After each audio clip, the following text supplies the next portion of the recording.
শিক্ষার্থীরাই হচ্ছে আমাদের বৈধতা। শিক্ষার্থীরা আমাদেরকে নিয়ে সমালোচনা করবে, আমাদেরকে পরামর্শ দিবে, আমাদের ভুলগুলো ধরিয়ে দিবে এবং তাদের পরামর্শ, তাদের পর্যালোচনা এই সব কিছুর আলোকে আমরা আমাদের নিজেদের কাজগুলো আমরা বাস্তবায়ন করব। তো আমরা যখন দায়িত্ব নিয়েছিলাম, আপনারা জানেন দীর্ঘদিন পরে ঢাকা বিশ্ববিদ্যালয় কেন্দ্রীয় ছাত্র সংসদ নির্বাচন হয়েছে। 19-এ নির্বাচন হয়েছিল, কিন্তু তখন ডাকসু অকার্যকর ছিল এবং এর আগে 90-এ নির্বাচন হয়েছিল। তা আমরা যখন দায়িত্ব নিয়েছিলাম, এই ডাকসু ভবনটা সবসময় পুরোটাই একটা অকার্যকর অবস্থায় ছিল। এটা ছিল আমাদের সবচেয়ে বড় চ্যালেঞ্জ এবং ব্যবহারের পুরোপুরি অনুপযোগী। তখন এই ডাকসু ভবনটাকে কার্যকর করার জন্য আমরা বিশ্ববিদ্যালয়ের শিক্ষার্থীদেরকে সাথে নিয়ে বিশ্ববিদ্যালয়ের প্রশাসনকে দফায় দফায় আমরা বসেছি, গণতান্ত্রিকভাবে আমরা আন্দোলন করেছি এবং তারই ফলশ্রুতিতে আমরা এই অফিসটাকে ব্যবহার উপযোগী করতে পেরেছি এবং এই ব্যবহার উপযোগী করতে আমাদের 1.5 মাস চলে যায়। এখন পর্যন্ত কাজ চলছে। আপনারা যদি 4 মাস হয়ে গেল, আপনারা যদি যান এখন পর্যন্ত দেখতে পাবেন এখানে ডাকসু ভবনের কাজ চলমান আছে। কিন্তু আমরা গণতান্ত্রিকভাবে আমরা সবসময় আমাদের দাবিটা উত্থাপন করছি, বিশ্ববিদ্যালয় প্রশাসনকে বলছি এবং আমাদের জায়গা থেকে সর্বোচ্চ দিয়ে আমরা কাজ করছি। দ্বিতীয়ত, আমাদের যে সবচেয়ে বড় সংকট ছিল, আমাদের বাজেট ছিল না। বিশ্ববিদ্যালয়ের যেহেতু দীর্ঘদিন ধরে ডাকসু অকার্যকর ছিল এবং এটাকে অকার্যকর রাখা হয়েছে। আজকে বিশ্ববিদ্যালয়ে 104 বছর আমরা পার করছি, স্বাধীনতার 5 দশক পার হচ্ছে। বিশ্ববিদ্যালয়ের শিক্ষার্থীদের প্রতিষ্ঠান সেটাকে একদম অকার্যকর করে রাখা হয়েছে। কারণ বিশ্ববিদ্যালয়ের প্রত্যেকটা জায়গায় সিন্ডিকেট। তারা চায় না শিক্ষার্থীদের ভয়েসটা এখানে থাকুক, তারা চায় না বিশ্ববিদ্যালয়ের এখানে ট্রান্সপারেন্সি থাকুক, অ্যাকাউন্টেবিলিটি থাকুক এবং এখানে রেসপন্সিবিলিটির ব্যাপারে সবাই কোয়েশ্চেন করুক। তো সে জায়গায় অকার্যকর করার জন্য যত আয়োজন, সব আয়োজন আমরা দেখতে পেয়েছি। প্রশাসনের পক্ষ থেকে বিভিন্নভাবে আমরা অসহযোগিতা দেখতে পেয়েছি এবং বিভিন্ন পক্ষ এই শিক্ষার্থীদের প্রতিনিধিরা যেন কাজ করতে না পারে বিভিন্নভাবে তারা আমাদের বিরুদ্ধে অপবাদ দিয়েছেন, বিভিন্ন কাজ করেছেন। কিন্তু আমরা সুস্থভাবে আমাদের যে গণতান্ত্রিক যে আন্দোলন, সেই আন্দোলন আমরা জারি রেখেছি এবং তারই ফলশ্রুতিতে আমরা বিশ্ববিদ্যালয় অ্যালামনাই যারা আছে এবং দেশীয় এবং আন্তর্জাতিক আমাদের যে রিসোর্সগুলো আছে তাদের সাথে আমরা কানেক্ট হয়ে আমরা বাজেটগুলো ম্যানেজ করার চেষ্টা করেছি।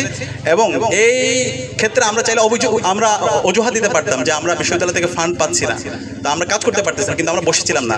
আমরা বিশ্ববিদ্যালয় প্রশাসনকে যেভাবে চাপ দিয়েছি, আমাদের ক্যাপাসিটিতে বিশ্ববিদ্যালয়ে যারা অ্যালামনাই আছে, সরকারে এবং বিভিন্ন জায়গায় যে অ্যালামনাইরা আছে, রিসোর্স পার্সনরা আছে, ডোনাররা আছে, আমরা তাদের কাছে গিয়েছি এবং একটা পারস্পরিক সহযোগিতার মাধ্যমে আমাদের প্রত্যেকটা কাজ সম্পন্ন হয়েছে। এবং ইতিমধ্যে আমাদের মোট প্রায় 225টা কাজ, এই যে আপনাদের কাছে যে আউটলেটটা দেওয়া হয়েছে এখানে আপনারা একদম বিস্তারিত পাবেন, মোট 225টা কাজ আমরা করেছি এবং এটাকে আমরা 33টা ভাগে ভাগ করেছি।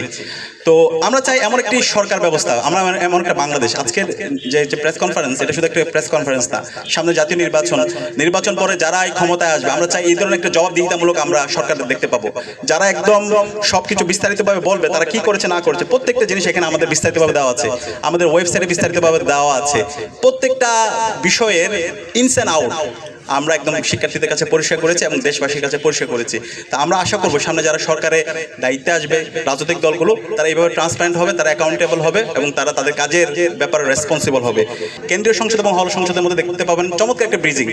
কেন্দ্রীয় সংসদ যখন কাজ করছে, হল সংসদ আমাদেরকে সার্বিকভাবে সহায়তা করছে। হল সংসদ যখন কাজ করছে, কেন্দ্রীয় সংসদ আমরা একটা টিম হয়ে কাজ করছি। এখানে কোনো সুপেরিয়র অথবা ইনফেরিয়র কোনো পজিশন নাই, আমরা সবাই একটা টিম এবং একটা টিম হয়ে সবাই সবার প্রতি কৃতজ্ঞতা বোধ এবং মমত্ববোধ দেখিয়ে আমরা কাজ করছি। তো সেই জায়গায় আমরা ইতিমধ্যে হল সংসদের যদি রিপোর্টগুলো আপনারা পান, দেখবেন হল সংসদগুলো, প্রত্যেকটা হল সংসদ তাদের হলের যে মৌলিক সংকটগুলো আছে প্রত্যেকটা সংকটগুলো তারা অ্যাড্রেস করার চেষ্টা করেছে।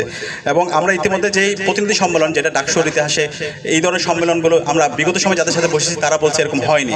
তো প্রতিনিধি সম্মেলন হয়েছে, প্রতিনিধি সম্মেলনে 8টি হল সংসদের যারা প্রতিনিধিরা ছিল তারা তাদের কথাগুলো বলেছে, মতামতগুলো দিয়েছে এবং সেটাকে আমরা রিটেন ডকুমেন্ট আকারে আমরা নিয়ে এসেছি। সেটাও আমরা আপনাদের মাধ্যমে দেশবাসীর কাছে আমরা পৌঁছে দিব। তো এর পাশাপাশি আমরা চেষ্টা করেছি পুরো নির্বাচন পরবর্তী আমরা নতুন একটা রাজনৈতিক সংস্কৃতি বিনির্মাণ করার জন্য। ডাকসুতে যখন আমরা দায়িত্ব নিই, এখানে আমরা কোনো একক দলের এক এক বর্গের আমরা রিপ্রেজেন্ট করি না, আমরা বিশ্ববিদ্যালয়ের শিক্ষার্থীদের প্রতিনিধি। সুতরাং এই ক্যাম্পাসে কেউ বলতে পারবে না আমি কোনো শিক্ষার্থীর অধিকার হরণ করেছি, আমি কোনো শিক্ষার্থীদের জাস্ট আমার যে আদর্শ, সেই আদর্শটা আমি চাপিয়ে দিয়েছি। আমরা বলেছি এই ক্যাম্পাসটা হবে একটা মার্কেট প্লেস অফ আইডিয়াস, এই ক্যাম্পাসটা হবে একটা মার্কেট প্লেস অফ ভ্যালুস। শিক্ষার্থীদের কাছে আমরা আইডিয়াস নিয়ে যাবো, ভ্যালুস নিয়ে যাবো। শিক্ষার্থীরা যারা আইডিয়া ভালো লাগবে সেটা গ্রহণ করবে, যেটা ভালো লাগবে না সেটা সমালোচনা করবে। কিন্তু এখানে কোনো ধরনের পেশি রাজনীতি চলবে না, মাসল পাওয়ার পলিটিক্স চলবে না, যেটা আমরা বিগত সময় দেখতে পেয়েছি। তো এটা আজকে গর্ব করে বলতেই হয় আমাদেরকে, ঢাকা বিশ্ববিদ্যালয়ে আজকে কোনো ধরনের গণরুম নেই, কোনো ধরনের গ্যাস রুম নেই, কোনো ধরনের ভাইয়ের পলিটিক্স নেই। তো এই ধরনের ক্যাম্পাস এটাকে একটা সাস্টেনেবল পজিশনে নিয়ে যাওয়া, ভবিষ্যতে যেন কখনো আর গণরুম এবং গেস্ট রুম কালচার ফিরে না আসে, আর কখনো যেন হচ্ছে মাসল পাওয়ার পলিটিক্সের রাজনীতি ফিরে না আসে, সেটার জন্য আমরা কাজ করছি। সেটার জন্য কি কাজ, ইতিমধ্যে আমাদের জিএস ঘোষণা দিয়েছেন। বিশ্ববিদ্যালয় ইনশাআল্লাহ আমরা ঘোষণা দিচ্ছি আগামী 2 বছরের মধ্যে বিশ্ববিদ্যালয় আবাসন সংকট থাকবে না ইনশাআল্লাহ, এবং সেটার জন্য আমরা কাজ করছি। বিশ্ববিদ্যালয় অধিকতর উন্নয়ন যে প্রকল্প, সেটার জন্য আমরা বিশ্ববিদ্যালয় এবং সরকারের উচ্চপদস্থ যারা আছে তাদের সাথে কথা বলেছি। বিশ্ববিদ্যালয়ে 2850 কোটি টাকার একটি প্রকল্প এসেছে, আগামী আশা করছি 30শে জানুয়ারি সেটা উদ্বোধন হবে এবং কাজ খুব দ্রুত শুরু হয়ে যাবে। এই প্রকল্পের আওতায় ছাত্রদের জন্য 5টা হল, ছাত্রীদের জন্য 4টা হল, মোট 9টা হল, আর চায়নার মাধ্যমে 1500 সিটের একটি ছাত্রীদের জন্য হল, তাহলে মোট 5টা 10টা হল। এই হল নির্মাণের কাজ যদি শেষ হয়, আশা করছি ক্যাম্পাসে আর কোনো ধরনের শিক্ষার্থীদের আবাসন সংকট থাকবে না। যে এই স্বপ্নের কথা আমরা বলেছিলাম, একজন শিক্ষার্থী প্রথম বর্ষে এসে বিশ্ববিদ্যালয়ে তার থাকা নিয়ে তার চিন্তা করতে হবে না, সে চমৎকার একটা রুম পাবে, পড়ার টেবিল পাবে, তার সুন্দর একটা খাট থাকবে, এবং সেই তার প্রত্যাশিত স্বপ্নের ক্যাম্পাসটা পাবে। তো সেই প্রত্যাশিত ক্যাম্পাসের ধার প্রান্তে আল্লাহর রহমতে আমরা চলে যাচ্ছি। আশা করছি আমাদেরকে দেশবাসী যেভাবে আমাদেরকে দোয়া করছে, শিক্ষার্থীরা যেভাবে আমাদের পাশে আছে, আমরা শিক্ষার্থীদেরকে সাথে নিয়ে, শিক্ষার্থীরা আমাদেরকে যে বৈধতা দিয়েছিল সেই বৈধতাকে সাথে নিয়ে, শিক্ষার্থীদের ম্যান্ডেট নিয়ে আমরা সব দাবি দাওয়া আদায় করে নেব ইনশাআল্লাহ।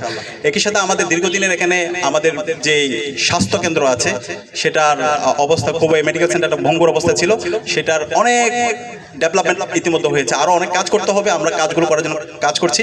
আপনাদের সবাইকে অনুরোধ করবো একটু মেডিকেল সেন্টারে যাবেন। মেডিকেল সেন্টারের আমূল পরিবর্তন, আমাদের তুরস্কের দাতব্য প্রতিষ্ঠান টিকার মাধ্যমে প্রায় 3 কোটি টাকার প্রকল্পের কাজ ইতিমধ্যে বাস্তবায়ন হয়ে গেছে, আরও অনেকগুলো প্রকল্পের কাজ চলমান আছে। এখানে দক্ষ জনবল দরকার, সেটার জন্য আমরা কাজ করছি, এবং এটাকে পুরোটা অটোমেশনের আওতায় নিয়ে আসার জন্য আমরা কাজ করছি। আশা করছি ইনশাআল্লাহ বিশ্ববিদ্যালয়ের শিক্ষার্থীদের স্বাস্থ্যকেন্দ্রিক সমস্যা নিয়ে তাদের আর কোনো ধরনের সংকটে পড়তে হবে না। এর বাইরেও আমরা প্রতি সপ্তাহে চেষ্টা করছি হেলথ ক্যাম্প আয়োজন করার জন্য। আমাদের পরিবেশ এবং স্বাস্থ্য সম্পাদক অনেকগুলো ইতিমধ্যে হচ্ছে আমাদের হচ্ছে মেডিকেল ক্যাম্প আয়োজন করেছেন, এবং মেডিকেল ক্যাম্প শুধু না, মেডিকেল ক্যাম্পের সাথে আমরা ফ্রিতে মেডিসিনের ব্যবস্থা করছি, এবং অনেকগুলো আমরা প্রাইভেট প্রতিষ্ঠানের সাথে এমইউ করছি। তো ইতিমধ্যে এই কাজগুলো, প্রসেসের কাজগুলো চলমান আছে। আমরা শিক্ষার্থীদের স্বাস্থ্যের নিরাপত্তা নিশ্চিত করার জন্য সেটা আমরা সার্বিকভাবে কাজ করছি। একই সাথে আমাদের বিশ্ববিদ্যালয়ের যেই ধর্মীয় স্থাপনাগুলো আছে, আমরা বলেছিলাম বিশ্ববিদ্যালয় হচ্ছে একটা মাল্টিকালচারাল ইনস্টিটিউট, এখানে সকল ধর্ম, সকল বর্ণ, সকল জাতি গোষ্ঠী সবাই আমরা একসাথে মিলে আমরা কাজ করব, এবং সবার অধিকার আমরা নিশ্চিত করব। তো আমাদের বিশ্ববিদ্যালয়ে যে মসজিদটি আছে, কেন্দ্রীয় মসজিদ, 65 বছর জুড়ে এই মসজিদে কোনো সংস্কার হয় না। এটা ভাবা যায় ঢাকা বিশ্ববিদ্যালয়ের একটা মসজিদ লাগবে না? আচ্ছা, তো 65 বছর ধরে একটা মসজিদের সংস্কার কাজ হয়নি। তো আমরা চেষ্টা করেছিলাম এর আগে, হচ্ছে জুলাই বিপ্লব পরবর্তী আমরা চেষ্টা করছিলাম বিভিন্ন ডোনার যারা আছে তাদের সাথে কথা বলার জন্য, বিভিন্ন ডোনার যারা আছে তাদের সাথে